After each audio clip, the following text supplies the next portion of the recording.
We are looking at the last part of our book about the Northeast. We've talked about what the land looks like. We've talked about the history of the place. We talked about the different types of people that live there. Now we're going to talk about the area's resources and economy. And we know what we mean by resources are what things that they can get from the land to be used.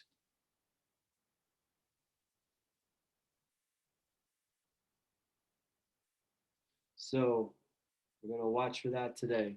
Let's see be ready to tell me what resources are used in this part of the world, in the part of the country. And then economy means what are the big businesses, what are the big industries in the area. So be ready to share what are some of those bigger industries in the area. The natural beauty of the changing northeastern seasons attracts tourists. Many people come to the region to ski in the White Mountains of New Hampshire or the Green Mountains of Vermont. Others visit beaches along the Atlantic to swim or sail. Some tourists drive through small New England towns to get a glimpse of the bright fall foliage. The tourist industry provides jobs for residents in restaurants and hotels that serve visitors. Like this marina here, it's where people keep their boats. Like sailing is a popular pastime in the Northeast. Ocean opportunities. Yakima, one of its biggest resources is the ocean. The Northeast's extensive ocean border plays an important part in the fishing industry. Maine fishers catch fresh lobsters. Fishing boats bring in scallops from the coast of Massachusetts. Chesapeake Bay produces blue crabs. Rhode Islanders catch flounder and squid. People protect these valuable resources by preventing overfishing and reducing pollution in the ocean. So here's some commercial fishers that use huge nets to catch many fish. A commercial fisher means they're catching fish for business. Like any fish that's bought in a grocery store or used at restaurants, a commercial fisher is catching many, many fish. It's big business. Ports are busy coastal areas where ships load and unload cargo. They are often in deep water that can accommodate large ships. The Northeast is home to many ports that support the economy of the United States. Baltimore, New York City, and Philadelphia are major U.S. ports where goods arrive from other countries. U.S. goods are also shipped out to the world. So ports are very important places where the ships come in and they bring in things to our country that are bought from other parts of the world, or they send out things from our country that are being bought by other parts of the world. You have to know farming is a big industry just about any part of the country. The rich soil of the river valleys and coastal plains is excellent for growing crops. Some farmers grow vegetables such as bell peppers in New Jersey and mushrooms in Pennsylvania. Fruits such as apples and grapes grow well in New York. Wild blueberries grow in Maine. Dairy farms are found throughout the Northeast. Cows graze in the region's grassy fields. Milk from these farms is used to make ice cream, cheese, yogurt, and other dairy products. So these are dairy cows. Dairy cows spend much of their time eating grass in large fields of green grass. And the average U.S. dairy farm has 115 cows. So dairy cows, those are cows that they're kept for their milk. They don't ever, they're not slaughtered for like meat or a hamburger or steak, stuff like that. They're just used for their milk. Yes, Daniel. Yes, Daniel. Mr. Jensen, that when people can make like food made out of milk, like yogurt and cheese and like lots of stuff's made from milk. Yeah, like, and even from other foods like vegetables and fruit, right? Right. Yeah, and even like corn, they can make like cornbread or stuff like that. Yep. What else, Christian? I've been to a factory with my dad where I saw a live cows getting slaughtered. Nice. Thanks for sharing. Yeah. It was actually a pretty cool experience, but also very violent. Northeasterners also benefit from underground resources. Pennsylvania is one of the leading coal mining states. Coal is used to create electricity and to fuel steel mills.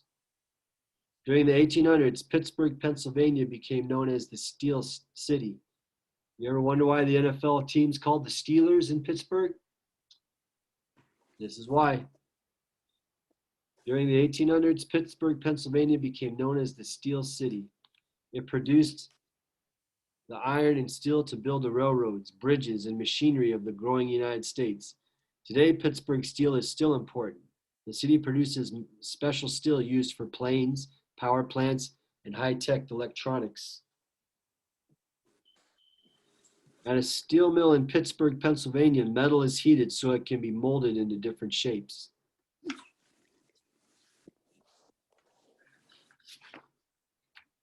Industries. Wall Street in New York City is a center of finance. Many major businesses, banks, and other organizations are based here. These groups deal with money-related activities such as bank loans and selling or buying stocks. The health industry is important in Massachusetts. Boston has some of the nation's best hospitals. Doctors and medical students from many countries come here to work and study. They research new treatments for cancer, heart disease, and other health issues. Many of the country's best doctors work at Children's Hospital in Boston. Shooting hoops. Here's an interesting story. The first game of basketball was played in 1891 in Springfield, Massachusetts. James Naismith was a physical education teacher in Springfield. He made up a new game for his players. They tossed a soccer ball into peach baskets. Basketball has become a major college, professional, and Olympic sport for both men and women. It's very popular with kids, too. Today, people visit the Naismith Memorial Basketball Hall of Fame in Springfield. It was built in the shape of a basketball. Anybody who follows hoops around here should know that the name James Naismith is familiar because in Lawrence, where the Kansas Jayhawks play, that's called the Naismith, James Naismith like arena or field house. Or no, it's called Allen Fieldhouse, but the court is named Smith, James Naismith, I think. Because Naismith, after he invented basketball, he actually came to Kansas and coached the Jayhawks for several years.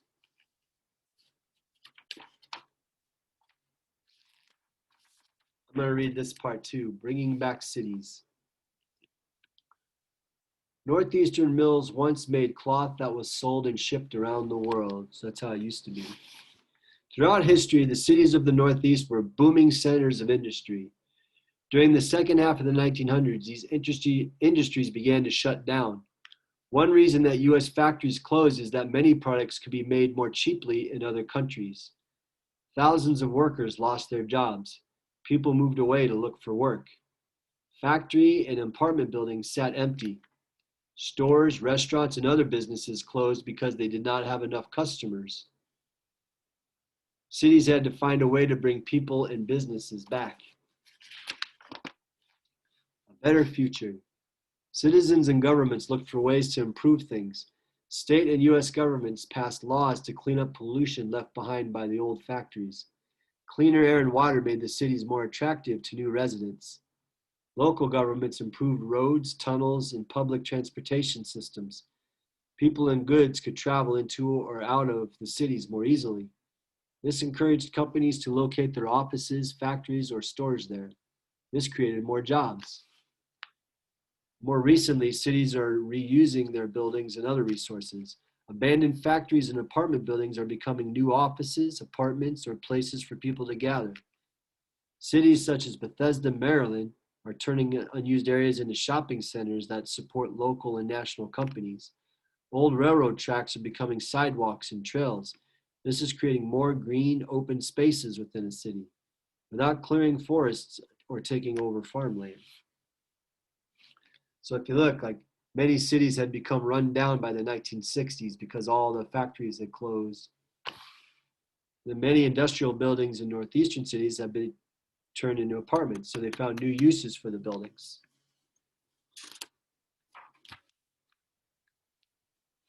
Southeastern Pennsylvania and other areas are working on improving their public transportation.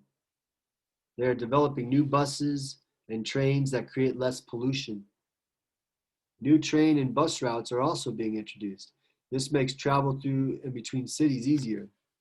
As these programs help the region's cities and rural areas to grow, Northeasterners will continue to use and enjoy the many resources the region has to offer.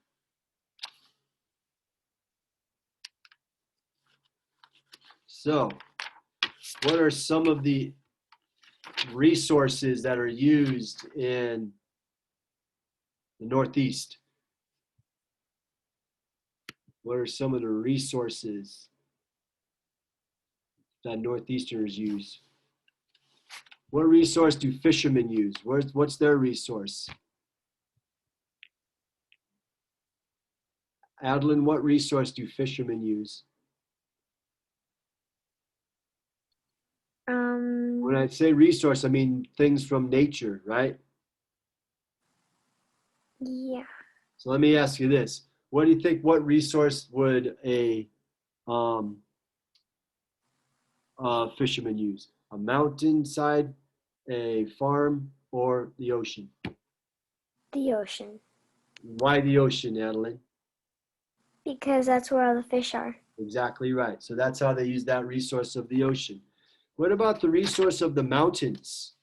How are they used? Let's go back to that. The White Mountains of New Hampshire and the Green Mountains of Vermont, how are they used? What industry are they used for? Anybody see it? Many people come to the region to ski, right? And that's for like, you do that on vacation, right? It's for tourists. A lot of places like this, the big business is tourism. When people come there to have a good time and be on vacation, there's lots of money to be made by doing that. So the mountains, the ocean, those are sources of industry. Now the farm. Farming, definitely, right? Right. I think farming's good. The land is a source for farm. And also mining, which is underground, right? The mines where they can Yeah. get coal. Growing That's a good vegetables, making things made out of milk. Many different industries found in Yeah. the Northeast. Okay, In a farm, people do like a lot of stuff in there. definitely. So Yeah.